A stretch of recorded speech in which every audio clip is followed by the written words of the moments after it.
আজকের রেসিপিটা খেলে পেট ভরবে ঠিকই, কিন্তু মন ভরবে না। এতটা সুন্দর হয় খেতে, আর দেখতে যতটা সুন্দর খেতেও কিন্তু দারুণ লাগে। শুধুমাত্র আটা দিয়ে তৈরি এই রেসিপিটা একবার হলেও বানিয়ে দেখবে, আশা করছি ভালো লাগবে। তো এই রেসিপিটার জন্য প্রথমেই লাগবে আলু। তাই আমি কিছুটা পরিমাণ আলু ভালোভাবে সিদ্ধ করে নিয়েছি, এরপর জলটাকে ঝরিয়ে নিয়েছি। এরপর দেখো ছিলে আমি এগুলোকে ভালোভাবে ম্যাশ করে নেবো। তাই একটা গ্লাসের সাহায্যে আমি এগুলোকে ম্যাশ করে নিয়েছি। এগুলো কিন্তু খুব ভালোভাবে ম্যাশ করে নিতে হবে, কোনো গুটলি থাকলে হবে না। তো তাই এটাকে ভালোভাবে আমি ম্যাশ করে নিচ্ছি।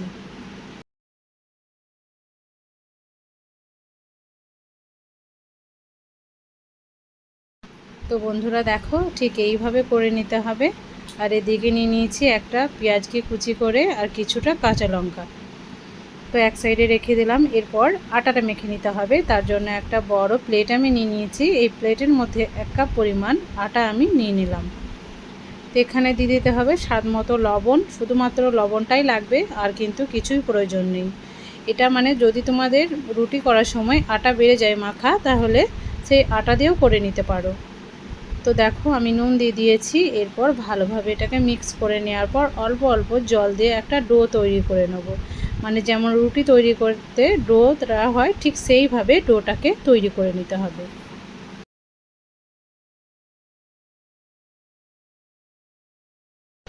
তো ডোটা ঠিক এই রকমভাবে করে নিতে হবে, একদম সফট।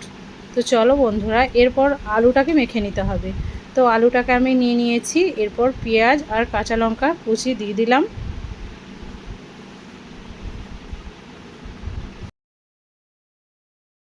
এরপর দিয়ে দিতে হবে স্বাদ মতো লবণ।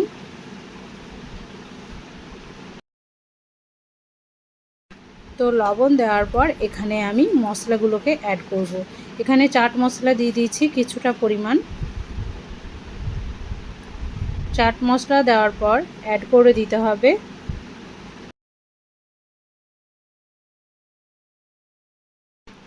হলুদ গুঁড়ি হাফ চামচের মতো, লঙ্কার গুঁড়ি হাফ চামচের মতো, জিরের গুঁড়ি হাফ চামচের মতো ও ধনের গুঁড়ি হাফ চামচের মতো। সবগুলো কিন্তু হাফ চামচ করেই দিতে হবে। এরপর ভালোভাবে সমস্ত উপকরণকে খুব সুন্দরভাবে হাতে করে মিক্স করে নিতে হবে, মানে মেখে নিতে হবে।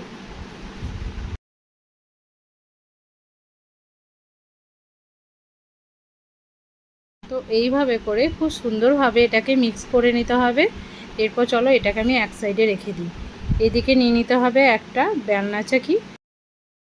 এরপর সেই ডোটাকে নিয়ে দুই ভাগে ভাগ করে নেবো আমি।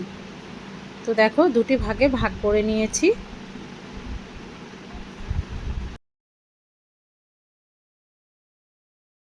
তো একটাকে খুব সুন্দরভাবে গোল করে হাতে করে প্রেস করে চ্যাপটা করে এক সাইডে রেখে দেবো।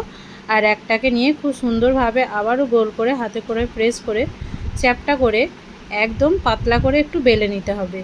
তো বন্ধুরা দেখো, এটাকে এবার বেলে নিচ্ছি আমি।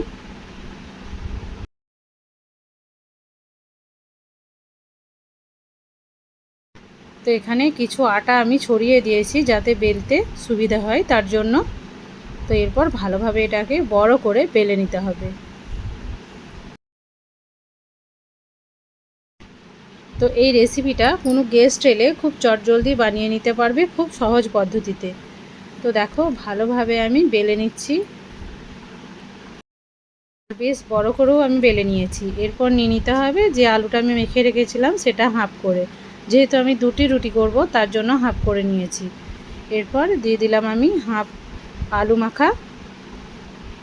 এরপর সমানভাবে সমস্ত রুটির মধ্যে এটাকে ছড়িয়ে নিতে হবে।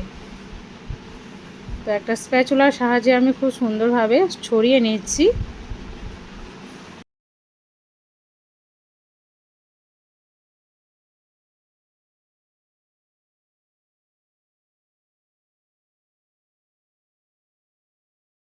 তো বন্ধুরা দেখো, খুব সুন্দরভাবে এটাকে আমি ছড়িয়ে নিয়েছি। আর একটুখানি মানে বাদ রেখেছি, এখানে একটু জল লাগালে খুব সুন্দরভাবে এটা লেগে যাবে তার জন্য। তো জলটাকেও খুব ভালোভাবে আমি লাগিয়ে দিচ্ছি, মানে যেটা আমি ফাঁকা রেখেছিলাম সেই জায়গাটাতে।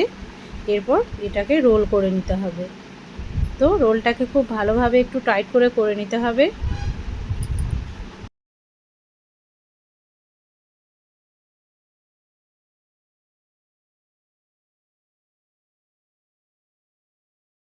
তো বন্ধুরা দেখো আমি খুব সুন্দরভাবে এটাকে রোল করে নিয়েছি, আর হাতে করে প্রেস করে একটু ঘুরিয়ে নিতে হবে যাতে খুব সুন্দরভাবে এটা টাইট হয়ে মানে চিপকে যায়।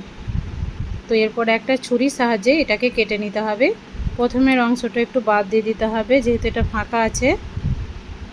তো দেখো আমি কেটে বাদ দিয়ে দিলাম। এরপর এটাকে ঠিক এইভাবে করে কেটে নিতে হবে।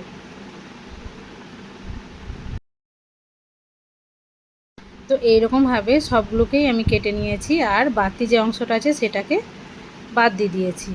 এরপর ভালোভাবে একটু এরকম করে নিতে হবে, একটু প্রেস করে চ্যাপটা করে দিতে হবে, তাহলে দেখতেও সুন্দর লাগবে এটাকে মানে নাস্তাগুলোকে। তো বন্ধুরা দেখো কতটা সুন্দরভাবে এটা রেডি হয়েছে।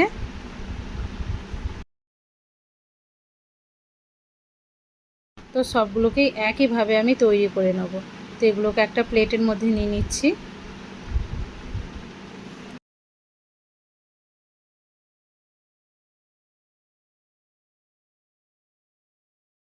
আর বাকি যেগুলো আছে সেগুলোকেও তৈরি করে নিয়েছিলাম। এরপর চলে যাই গ্যাস ওভেনের কাছে। তো আমি এখানে ইন্ডাকশানে করব, তাই এখানে তেল চাপিয়ে দিয়েছি কিছুটা পরিমাণ। তেলটা যখন ভালোভাবে গরম হবে তখন এখানে আর একটা উপকরণ আমার লাগবে। একটা ডিম নিয়েছি, সেই ডিমটাকে আমি একটা বাটির মধ্যে ফেটিয়ে নেব। তো দেখো এরপর ভালোভাবে ডিমটাকে ফেটিয়ে নিতে হবে। তো একটা কাঁটা চামচের সাহায্যে আমি খুব ভালোভাবে এটাকে ফেটিয়ে নেব। তো ঠিক এইভাবে এরপর একটা করে নাস্তা নিতে হবে, আর ডিমের মধ্যে ডুবিয়ে এটাকে তেলের মধ্যে ডাইরেক্ট দিয়ে দিতে হবে। তো বন্ধুরা দেখো ঠিক এইভাবে করে নিতে হবে কাজগুলোকে। একটা দিয়ে দিয়েছি, উল্টে পাল্টে ডিমের মধ্যে দিয়ে দিলাম। এরপর এটাকে ঝরিয়ে তেলে ছেড়ে দিতে হবে। তো এইভাবে করে নিতে হবে। তো দারুণ লাগে খেতে। অবশ্যই এই রেসিপিটাকে বাড়িতে বানিয়ে দেখবে, আর আমাকে কমেন্টে জানাতে কিন্তু ভুলবে না যে তোমাদেরও এরকম ক্রিস্পি হয়েছিল কি না। তো সবগুলোকে একই পদ্ধতিতে আমি দিয়ে দিচ্ছি তেলের মধ্যে।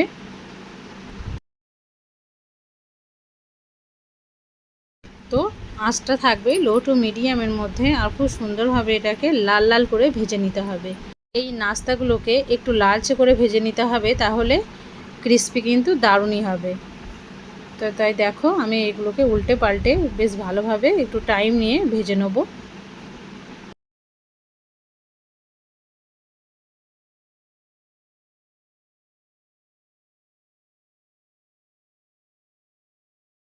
তাই অনেকটাই কিন্তু কালার চলে এসছে। তো এক এক করে এগুলোকে একটু তেল ঝরিয়ে তুলে নিতে হবে, যেগুলো রেডি হয়েছে সেগুলোকে।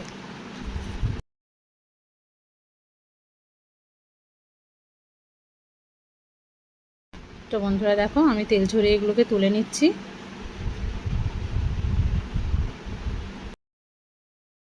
যে বাকিগুলো ছিল সেগুলোকেও সেম পদ্ধতিতে ডিমে ডুবিয়ে তেলের মধ্যে দিয়ে দিয়েছিলাম, আর এগুলোকেও লাল লাল করে ভেজে নিয়েছিলাম। তো বন্ধুরা সবগুলোই রেডি হয়ে গেছে। দেখতে যতটা সুন্দর, খেতেও কিন্তু দুর্দান্ত হয়েছিল। তো আজকের রেসিপিটা তোমাদের কাছে কেমন লাগলো সেটা কমেন্টে জানাতে ভুলবে না। যারা নতুন আছো তারা চ্যানেলটাকে অতি অবশ্যই সাবস্ক্রাইব করে আমার পাশে থাকবে, বেল আইকনটা অবশ্যই ক্লিক করে রাখবে যাতে আরও নিত্য নতুন ভিডিও তোমরা সর্বপ্রথম পেয়ে যাও। তো আজকের ভিডিও আমার এতটুকুই। দেখা হচ্ছে পরবর্তী ভিডিওতে। ভালো থাকবে, সুস্থ থাকবে।